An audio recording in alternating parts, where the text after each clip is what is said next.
Wait, just quickly, how do I pronounce the channel? Because there's two ways I've like heard it said, and I just want to make sure I get it right. Coaster Chall. Chall, right? Good. Okay, that's fine. Because how else has it been pronounced? Chall, like as in like you've heard like people like posh people will be like Chall. Chall. Brilliant. I've not heard that before, but now I can start to remember it. So yeah, that's quite. I might use that in one of my intros. People call it Chall, but it's actually Chall. Yeah. You've got to pronounce all of the letters, of course. Right, allow me to try again. Coaster Chall, thank you so much for joining Q Times. I'm particularly excited to ask you a bunch of questions that probably no one's thought of asking you before. For people discovering your content for the first time, how would you describe Coaster Chall and what your account is all about? So Coaster Chall isn't your traditional theme park vlogger style of content. Coaster Chall is more based around the news, the reviews, and the interviews. This is proper connect to theme park journalism and try and be that Associated Press of the theme park industry and trying to be a member of the Associated Press of the theme park industry. So we'll focus on the historical part of theme parks. So we'll have short videos on the historical side, short headlines. We'll do deep dive long form videos on bigger topics in the newsroom, as well as interviews with park management and also content creators and also celebrities that may have theme park stories as well. Fantastic. So it's a little bit of theme park content and a little bit of everything else. Absolutely. All of it ties back into theme parks, and it all revolves around theme parks. And the main aim with us being a theme park journalism based channel is to get mainstream creators and some of the big names in content creation in general in this country involved in the conversation as well, and try and put theme park news and theme park content on a even more mainstream platform, and to have it compete with the big channels like your Sidemens and your Angry Gingers. I think that's a really great aspiration, to be fair. Question number 2. What was the park or trip that really deepened your interest in roller coasters or parks and made you want to explore more?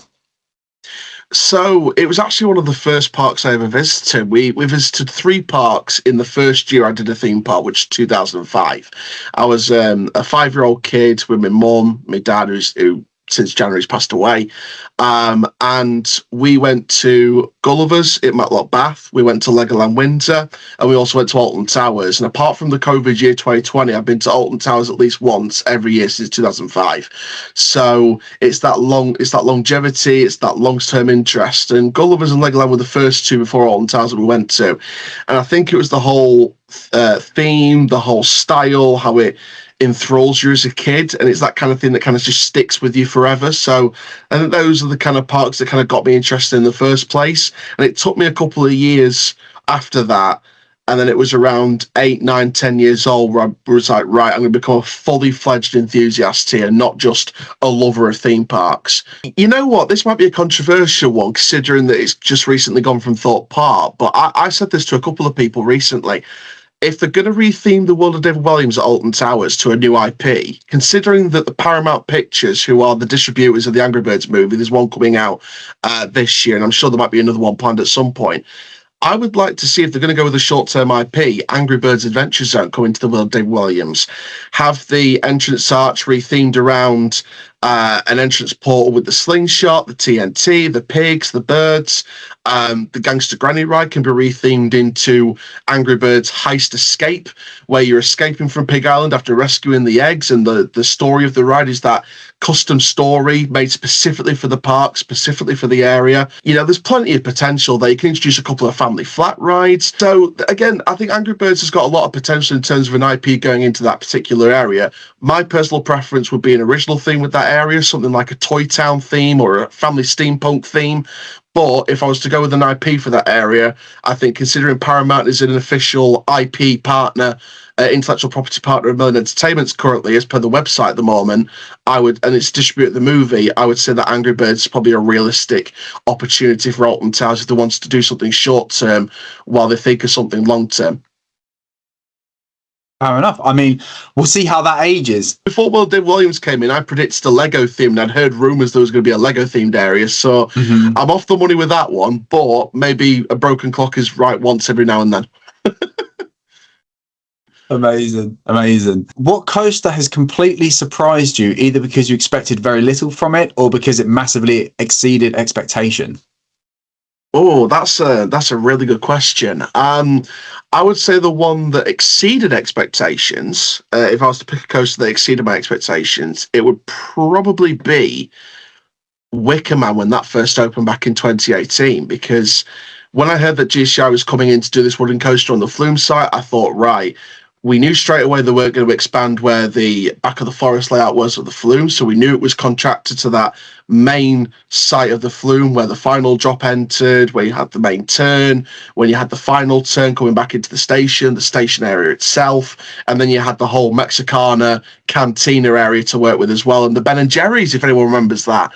So it was not as outstretched a layout as we knew we were going to work with. But what surprised me about Wicker Man when it first opened, when I got the chance to do it for the first time in 2018, was how fast it is. I knew it was going to be a quick ride, but I didn't know how quick it would be. And especially when you are doubling down into the lower ground of the site, when you are dipping down into those wavy turns and you're about to go underneath and through the structure, the speed that you pick up on that in such a quick space of time, it's just rapid picks of space, this, that, and the other. And it really takes your breath away. It leaves your stomach in your throat and it really drops your heart. So that was a nice feeling. And for a family thrill coaster, rather than just a thrill coaster, it's a lot more thrilling for a family coaster than people think. So I consider it a family thrill coaster because it's not as big of an outstretched layout as you would a Steel Vengeance or if GCI did Mean Street back in the day. So it's not one of those types of coasters for me. It's very much a family thrill, a bit like a 13 almost, but more, I'd say more thrilling than 13, but not as thrilling as Nemesis Reborn, for example, because it doesn't go upside down. It's one of those rides that really you can't take it for granted because it really does surprise you when you least expect it. I think Wicker Man's probably one of the best rides at Alton Towers, one of the best kind of delivered rides as a package, whether it be a backstory, whether it be, the lighting, the smoke, everything is just the pre-show even, I think is a far more polished, and once again, we touched on original idea. I would even go on record and say it's one of the best roller coasters originally that the UK has ever produced in terms of a complete experience. It offers you immersion, atmosphere. It offers a cinematic original story from start to finish. It never lets you slip.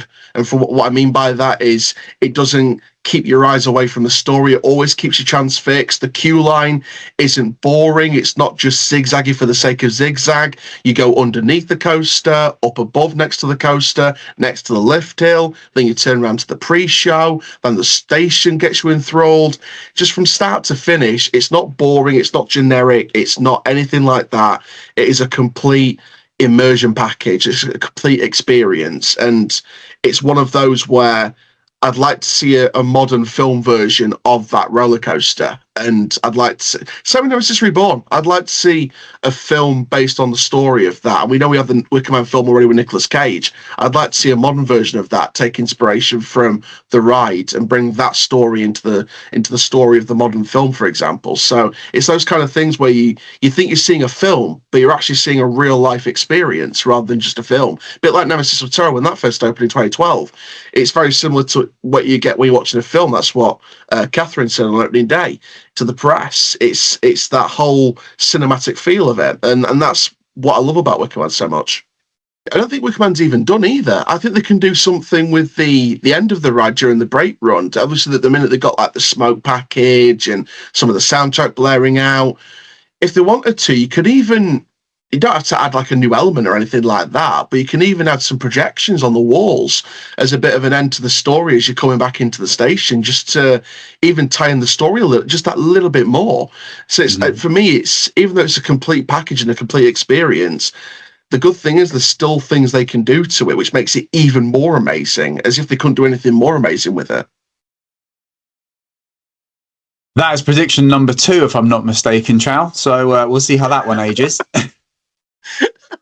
What do you think makes a roller coaster truly great? Is it intensity, smoothness, theming, pacing, or perhaps something else? For me, what makes the perfect roller coaster, I won't say the perfect roller coaster because I don't think any roller coaster is perfect. Either roller coaster stands out in its own unique way. It has its good traits, it has its not bad traits, but traits that wouldn't work on other coasters, but will work on other coasters, for example. I think what makes the best possible roller coaster experience is what it does to your emotions. Pick 3 rides that represent the best of roller coasters. So first I'm going to go with Wicker Man because, as I said before, it's the complete package, it's the complete experience for different reasons, from an immersion perspective, from a story perspective. Secondly, I'm going to go with Icon because as a ride experience, it's not just, oh, we'll do a turn there, then we'll do a roll there, or we'll do an airtime hill there. The layout for me flows with the way the ride needs to flow. So Icon is this dare to ride, fearless challenge. So it's not just the sake of element for the sake of element. You are going underneath the big wall structure, then you are turning and you're twisting through around different ride experiences, and it's almost like you are interacting with the resort. And it's that whole, and again, you don't have to go over the top with theming either, with some of the little structures here and there, and the way the queue line sets up, where it's not zigzaggy for the sake of being zigzag, it's you're stepping down step by step deeper into the pit of where Icon Station is, and you're going past, you see the launch going past you the other way. You have the Grand Prix track right next to you as part of the queue line. So I think overall as a complete package, it's just a graceful, free-flowing ride experience, and the Enzo car at the end of the train just gives it that extra little something that makes it different to other Mack multi-launch coasters. And the final roller coaster I'd probably choose is, I would actually say, the Grand National at Pleasure Beach. Now, as a ride experience, it has its rough parts, it has its comfy parts.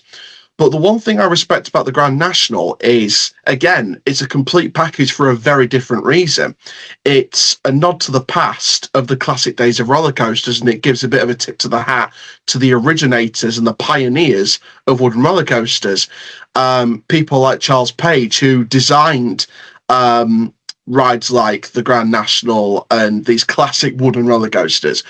Those people back in the day, like your Charles Pages, your Philadelphia Toboggan Coasters Incorporated, companies like that, Ding Corporation, Roller Coaster Corporation of America, those classic companies, or those designers of back in the day that designed these just really vintage ride experiences, and gives you a bit of a tip to the hat to rides that have since now gone, and you can pay tribute to them in your own way. So the Grand National for me is that nod to the past of the original racing coasters. And we see racing coasters nowadays, whether that's dueling track, whether that's Mobius loop, where the first track joins to the second track. It gives a tip to the hat, and it means that those ones that we see nowadays were given the platform by rides like Grand National, who are the original racing coasters. So Grand National for me is the complete vintage package, Wicker Man is the complete cinematic package, and Icon is the complete free flow package. Spot on. Is there a coaster you think is underrated and deserves far more recognition? I'm going to go with a coaster that's very much a family coaster. It's a coaster that, for me, is very underrated, not just because of the heritage, but also because of the legacy that it brings to other family coasters, both wood and steel. I'm going to go with Blue Flyer at Pleasure Beach Resort. I think that it being the original Zipper Dipper, I think, again, being one of the original wooden coasters in the UK that's currently operating still, I think that, again, it offers a platform for future family and family steel and wooden coasters. I think that it gives a tip to the hat, again, to classic coasters that have now gone. And I think with the history of the area that it sits in, with the Beaver Creek, now Nickelodeon Land, again, it survived through all of that, along with the roller coaster now known as Nickelodeon Streak. It really is just a tip to the hat of classic coasters gone by, and it also, again, offers a complete family package. It really is just a classic ride, and it's a ride that I grew to love as the years went by. I respect the appreciation for the heritage. They got rid of Ramesses Revenge and Rodeo and Calgary Stampede from Thorpe Park. My heritage is dead. It's gone. I mean, some of those rides were classic flat rides back in the day, like the rodeos and the Calgary Stampedes. I'd love to see them come back in a much more themed capacity. So you bring the ride times back. Might be a different name, might be a different story, might even be a different area to where they previously were. But at least that ride type gives some fans a chance to experience what they could have experienced under a different format. Definitely. I mean, look, you've got Zodiac sat there that hasn't reached the top of its apex for a number of years. It's in various states of repair throughout the years. Why not just get rid? You could probably fit the same space as well. Just stick in a new flat ride in there.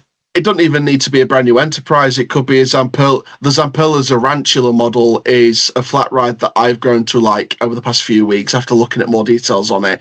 That is like a classic nod to the Sombrero attraction and a family version of the Tri-Storms almost. So I like the Tarantula attraction. That's a pretty nice family thrill attraction to put in there, or even the Nebulas. Again, I love those types of rides. It could be a modern ride. It could be a classic take on a modern ride. Could be a modern take on a classic ride. So again, I think the Tarantula model will be a great one there because, like I said, it gives a nod to the Sombrero ride, which is a classic type of flat ride for the UK. Of course, people know the one from Drayton Manor from years ago. You know what that is, don't you? That's the third prediction. I think that's thought part listening to this video and saying, we might actually have an idea there for next season. Giving them for free as well. Christ. Stop charging. I will gladly offer ideas for free to anyone if it means further improvement and investment in our industry. It for me, that kind of creativity and something that I can offer through my content and appearing on other people's content, if I can help the industry in that perspective, for me it's priceless. The money means nothing as long as it improves the industry in this country. Definitely. The price that needs it as well. If you could bring one coaster from anywhere in the world to the UK, which one would you pick? Oh, right. I'm going to think realistically here because it's something I've wanted to keep an eye on. I would love to bring, and this is currently over, I believe, in Mexico. I'm not sure if it's still operational or not, but I'd love to bring the Bullet back to the country. I'd love to bring the Bullet back. Don't have to be at Flamingo Land. It could be like Water Valley. It could be Pleasurewood Hills. It could be a place like that. Could even be, somewhere like a Great Yarmouth or a West Midlands Safari Park. Something like that would do really well with that kind of classic coaster. We know there's classic coasters out there in the market and things like that. I think there's a Looping Star already on the market at the minute. Which could be brought to the UK. I think the Mellors Group owns it at the moment, so that could be good for like Water Valley in the future, maybe, or Fantasy Island. So, but I'd like to see the Bullet come back to the UK, even though it was already been in the UK. I'd like to see it come back because it's a classic coaster. I never got the chance to do it when it was in the UK, and I'd like to see it maybe come back to this country and see how it does in a current sense, because I think that it's an underrated looking thrill ride because it's got that boomerang style experience while also having the classic looping elements. So I think, again, it's a tip to the nod to old coasters, and I'd like to see what it does in the UK. It's somewhere like a Water Valley or a Great Yarmouth, maybe. Show and tell. What have you got for me? So I was thinking about this and I didn't know what to do because I had a few unique ones. I could have gone with a resin, but I've chosen to go with something a bit different. I've gone with the classic Air Gnome. So this was back in the day. I got this years ago. So this is you can see he's got a bit of a Smiler style thing with the sunglasses. But no, this is the classic Air Gnome with the swirl logo. Classic different shades of blue. Got the light blue for the main one. Looks a bit like Papa Smurf almost. And of course the blue trousers and the shiny dark blue hat. So again, lovely pattern, classic piece of merchandise that I've got, and it's something that is stood on my windowsill overlooking me whilst I record videos in the studio, as a bit of a security guard in the studio like a bouncer at the door, for example, saying "Do not disturb." But no, I love this piece of merchandise, and it reminds me of Air in its heyday as well. And I love Air. I do love the lwatxh stuff with the portal now and stuff like that, but I'd love to see Air come back in some shape or form because I think it's a classic ride. It's definitely more iconic for sure. What I'm interested in though is the price on that. Do you know how much you paid for it at the time? Oh my god, it actually still has the tag, I think, on it. There we go, inflation ones. Oh, I think it was only a tenner, I think. Oh, there you go. So not too bad. Not too bad. Amazing. Fantastic. Finally, where can people find your content and follow you online? And what big exciting plans have you got coming up as well? So the Coast Chall social media network, as it's not just a YouTube channel anymore, which is brilliant. We're all over social media, so all of our social media accounts are on a link tree. The link tree is in all the descriptions on all our platforms. So on YouTube, it's literally just Coast Chall, or the @ is Coast Chall YT for YouTube. But if you type in Coast Chall on YouTube, you'll find it. All the other links are there as well. So it's @Coast Chall on TikTok, @Coast Chall on Instagram, @Coast Chall on Twitter. And also, we've got, in terms of exciting plans, we've got more interviews coming up with a park in Europe, some Six Flags parks, and we're also got a potential collaboration in the works later on this year with a UK theme park on something brand new.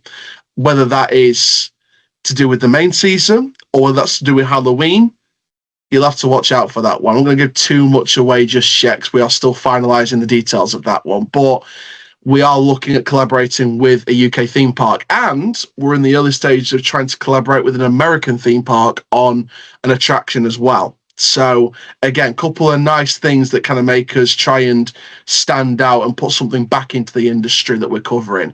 So a lot's going on at the minute. Amazing. Well, I look forward to watching it all unfold. Obviously, as a fan, I'll be, following it all along. Yeah, it's honestly, this journey's been mental. And considering the start I had to my year when I lost my dad, I didn't think it'd be a great year. But somehow it's just made me smile again. Hitting 1 million views, hitting 750,000 on TikTok in the space of a year. Being featured on an Angry Gin stream was just off the charts. It's those kind of little milestones where they make you smile again after what's been personally a tough start to the year. So it's those kind of moments that make you look back and reflect, I can smile again, I can move on, I can have a great year if I want to make it happen. So that's been the ultimate goal this year, making things happen and being proactive, because that's what he wanted it to be. That's amazing, mate. Honestly, it's great. Well, thank you so much for hopping on. I really appreciate the time, and have a wonderful day. Thank you very much.